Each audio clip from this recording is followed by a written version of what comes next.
los días, ¿no? Pero ¿cuántas veces nos paramos a pensar en lo que de verdad pasa en la cocina?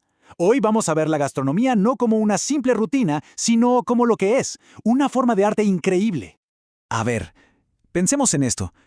¿Cocinar es solo una necesidad? ¿Algo que hacemos para sobrevivir y ya?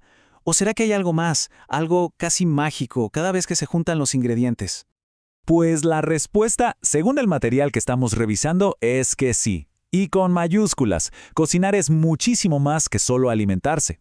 Es de hecho una disciplina artística con todas las de la ley, una que mezcla técnica, cultura y, sobre todo, la expresión única de la persona que está cocinando. Bueno, empecemos por el principio. Hablemos de la cocina como una disciplina artística. Vamos a ver qué la hace tan especial, tan compleja, y por qué es mucho más que solo seguir instrucciones. Y aquí hay una palabra clave, multitécnica, que significa pues que no se trata de una sola habilidad, no, es como dirigir una orquesta de muchas técnicas distintas. Se trata de unir la creatividad personal con toda la historia cultural que hay detrás. Por eso, claro, va mucho más allá de solo preparar comida. Fíjense que el material que analizamos nos da una pista clave. Dice que este arte transforma la materia prima, que intensifica los sabores y, algo importantísimo, que termina en una composición visual. O sea, cada plato es el final de un proceso creativo totalmente intencionado. Ok, y si la cocina es un arte, entonces, ¿quién es el artista? Hablemos ahora del cocinero, pero no como alguien que solo ejecuta órdenes, sino como un auténtico creador. Miren, aquí se ve perfecto ese doble papel. Por un lado, tienes la técnica, la precisión, el proceso, digamos que es la base, el fundamento. Pero lo que de verdad lo convierte en arte es la creatividad, esa chispa de innovación, esa sensibilidad personal. Son dos caras de la misma moneda, una sin la otra es solo un oficio, pero no es arte.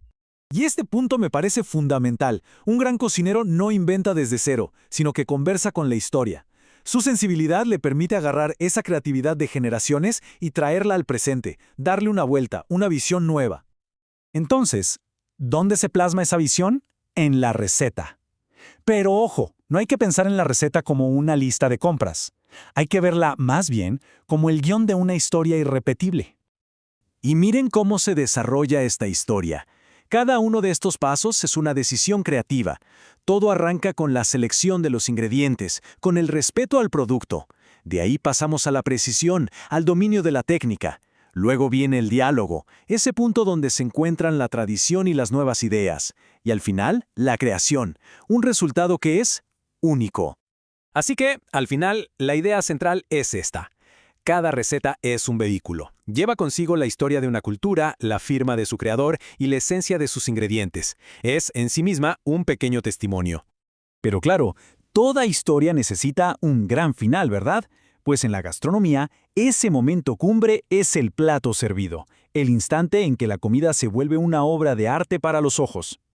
Esta frase lo resume todo a la perfección. El emplatado no es un adorno, no es algo extra, es una parte fundamental del arte. Cómo se ve la comida es tan importante como a qué sabe o a qué huele. Para lograrlo, un cocinero usa las mismas herramientas que un artista plástico. Juega con los colores, buscando armonía o contraste, con las alturas, para darle volumen al plato, con las texturas para que sea interesante en la boca, y con la composición general para dirigir nuestra mirada. Y no es solo para que se vea bonito, tiene una función muy clara, crear un balance visual que nos abra el apetito, que prepare a todos los sentidos para lo que viene. Es que, como dicen por ahí, la comida entra por los ojos, ¿no? Pues de eso se trata. Y así, cuando juntamos todas estas piezas, la técnica, la creatividad del cocinero, la historia en la receta y la obra visual del plato, nos damos cuenta de que la gastronomía es un arte que lo abarca todo. Es multisensorial.